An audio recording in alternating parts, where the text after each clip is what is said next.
নারীদের নষ্ট হওয়ার তিনটি কারণ। এক, যখন একটা নারী কোনো পরপুরুষের কাছ থেকে প্রশংসা শোনার অভ্যাস হয়ে যায়।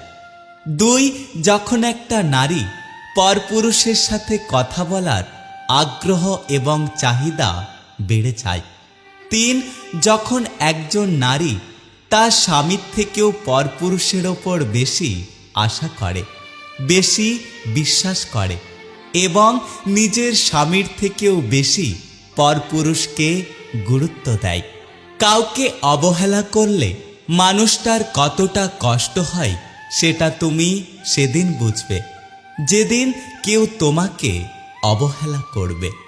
যখন কারোর প্রতি মায়াটা বেড়ে যায় তখন সেই সম্পর্কটা সুখের চাইতে দুঃখ বেশি দেয়।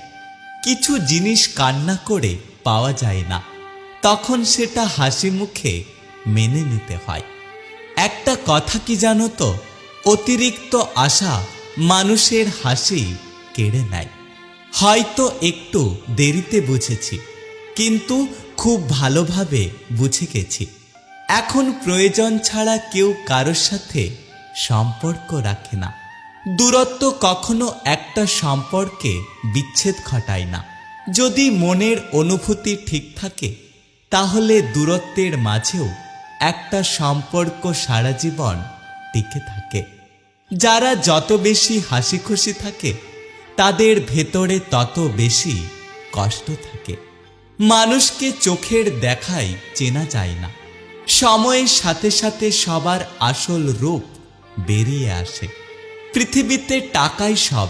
টাকা থাকলে কাঠের পুতুলও কথা বলতে চায়, আর টাকা না থাকলে খুব কাছের মানুষগুলো মুখ ফিরিয়ে নেয়।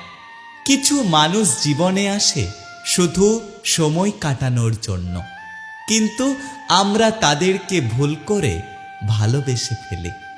একতরফা ভালোবাসাগুলো এমনই হয়।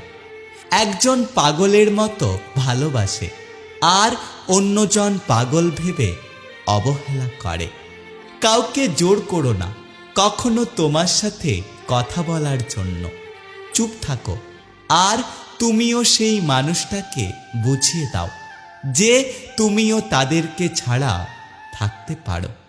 একটা সম্পর্ক শুরু হয় মন ভোলানো আবেগের কিছু কথা দিয়ে, আর শেষ হয় বাস্তবের কিছু কঠিন সত্য দিয়ে। খুব বেশি প্রয়োজন না হলে এখন আর কেউ কাউকে মনে রাখে না। একটা কথা কি জানো তো, অতিরিক্ত আশা মানুষের হাসি কেড়ে নেয়।